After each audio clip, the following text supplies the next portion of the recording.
Hey everybody, Mike Perlman here for Techno Buffalo with a review of the Canon PowerShot SX260 HS.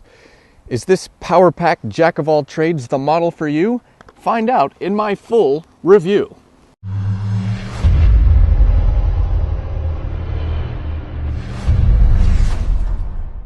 Ladies and gentlemen, welcome to my Canon PowerShot SX260 HS review. This camera is going to be very popular on the shelves at Best Buy, at your local electronics store, and I'll tell you why throughout this review. The SX260 HS replaces last year's SX230 HS, a camera that brought GPS and a few other advanced features to the table. For 2012, Canon has added quite a few new features to its compact mega zoom camera. First, we'll discuss design.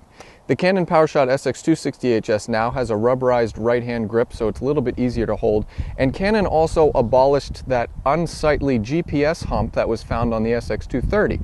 Now the top of the camera is nice and flush. The zoom has been increased from a 14x optical now to a 20x optical zoom, and the lens has a wide-angle capability of 25 millimeters compared to last year's 28. On the downside, the SX260 HS now has a slower base aperture. It has an f3.5 aperture compared to the SX230's f3.1 aperture.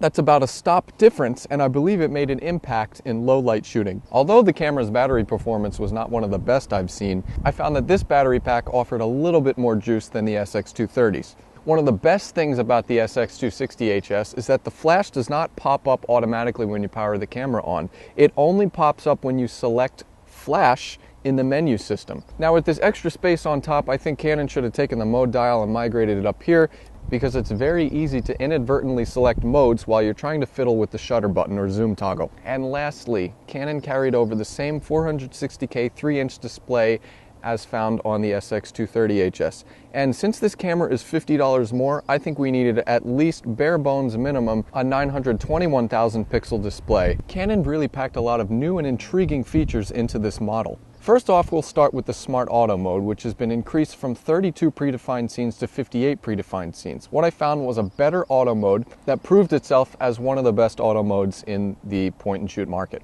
This camera still has those fun, lovable digital filter effects like toy camera, miniature, and color accent. There are a gaggle of scene modes on the SX260 HS, and we could still make color filter adjustments. Now for manual controls, this camera is pretty power-packed. It has a 15-second shutter, it has an ISO that goes up to 3200, and it has plenty of white balance options. On the downside, I found the aperture range to be very short. f3.5 to f8.0 is really nothing to write home about. I also wasn't crazy about the manual focus. With this LCD screen resolution, it is very difficult to really fine-tune the focus. And overall, I found this camera to be a little bit slower than its competition.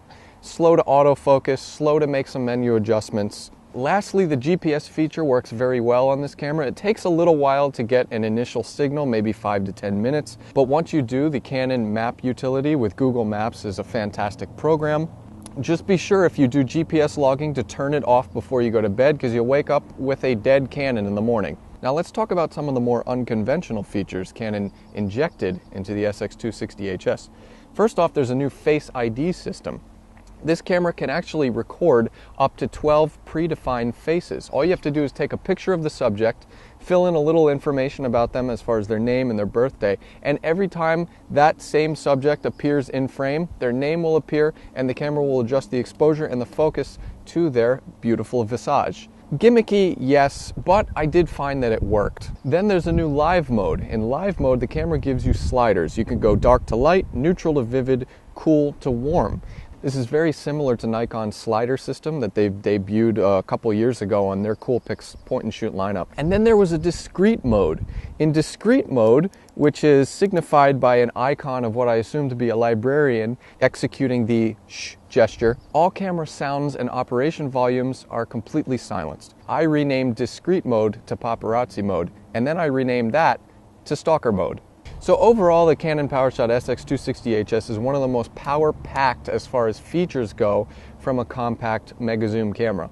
And now it's image quality time. What's under the hood of the Canon PowerShot SX260HS? We have a 1/2.3-inch HS-CMOS sensor, the same sensor found on last year's SX230HS. But the one difference is that we now have a new Digic 5 processor. It's faster. What does that mean? High-speed burst HQ shooting, that's 10.3 frames per second, burst mode at full resolution. The results were very great, so if you're planning on taking a lot of fast action shots, this is a great camera to do it with. Now, when it came to the great spectrum of photography, this camera was great in ideal lighting situations. That includes well-lit macro scenarios and subdued landscapes. But in several dynamic shooting scenes where you had a big backlight and a shadowy foreground, this camera tended to overexpose and blow out. So a lot of the times I had to rely on the exposure compensation. Now, that's an easy adjustment for an advanced shooter to make, but most beginners will think that exposure compensation is some kind of deep psychological complex. Low light exposure was pretty decent with the SX260HS. However, certain high ISO images were a bit muddy as far as noise goes. Another thing about low light is that the auto white balance on the Canon PowerShot SX260HS is fairly weak. Everything exposed yellow, so I had to rely on a manual white balance in many low light scenarios. The SX260HS shoots 1080p, 24 frames per second videos.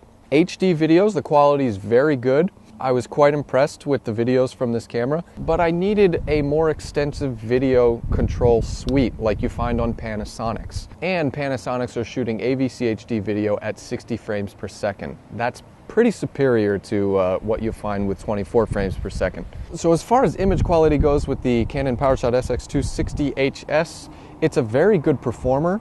However, it needs a little refinement. It needs user input in order for you to get the most out of this camera. And that's not going to be a good thing for most beginners. Now it's time for the Buffalo call with the Canon PowerShot SX260HS. My advice is to go for a Canon PowerShot SX230HS because the price will likely drop now. Or wait for my review of the Panasonic Lumix DMC ZS20 coming up soon. But for now, this has been the Canon PowerShot SX260HS review. For all image samples and videos, be sure to go to technobuffalo.com. I'm Mike Perlman. I'll see you guys later.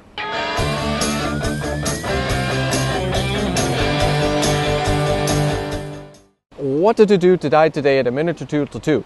A thing distinctly hard to say yet harder still to do. She beat her tattoo at 20 to 2 with a rat-a-tat-tat-tat-tat-tat-tat-tat, and the dragon will come and here's the drum at a minute or two till 2 today. A minute or two till 2. That's how I warm up for these.